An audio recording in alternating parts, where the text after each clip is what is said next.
Kaya, huwag maniwala sa sabi-sabi. I-check muna kung fact nga talaga.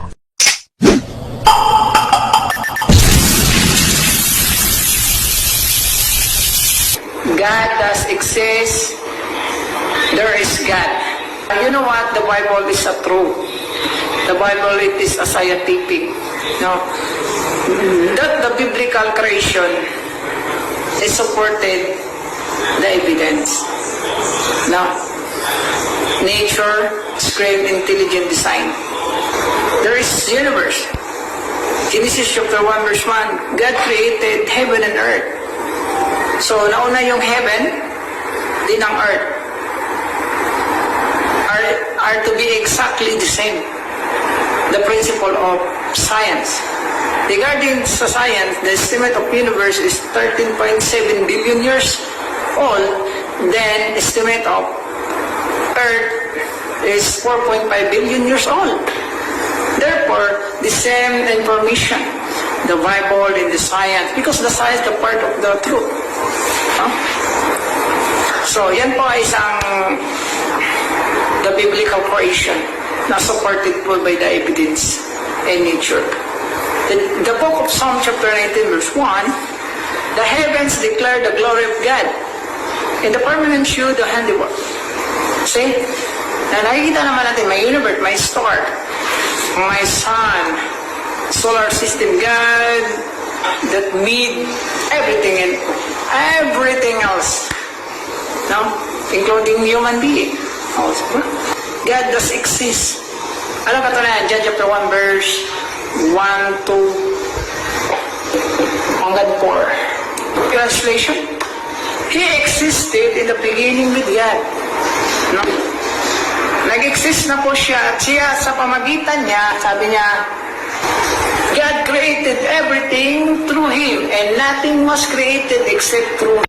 Yung pong mention na through Him, sa pamagitan, ginawa ng Diyos ang lahat ng bagay sa pamagitan niya.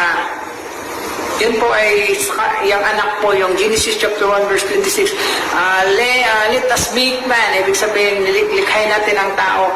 Meron po siyang kausap na manlalalang din, no? Si Kristo po yun.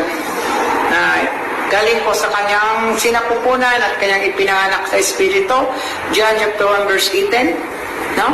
So katunayan sa Revelation chapter 3 verse 14, write this letter to the angel of the church and Laodicea, write, say, the words of the Amen, the faithful and true witness, the originator of God creation, or the beginning of God creation.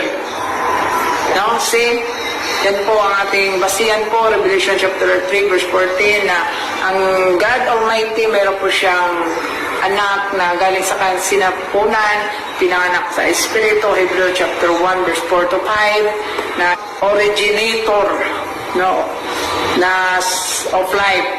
The book of Acts chapter 3 verse 15. No, si Kristo. At ang Diyos Ama, yung original talaga.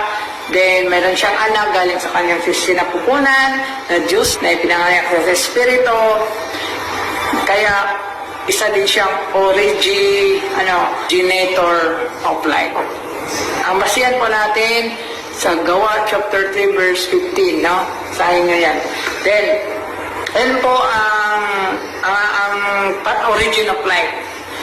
Now, John 6:63, the Spirit gave life. Now, sila po yung nagbibigay, sila po yung buhay. Sa kanila po yung source of life, origin of life. Sila po ang gumawa ng lahat ng bagay. He gives life. Siya nagbibigay ng buhay, hininga, and everything else to all people, all species. Now, sa pamagitan niya, lahat ng bagay nilikha. Colossians chapter 1 verse 16. It is true. There are so many physical evidence, then the intelligent design, universe, everything.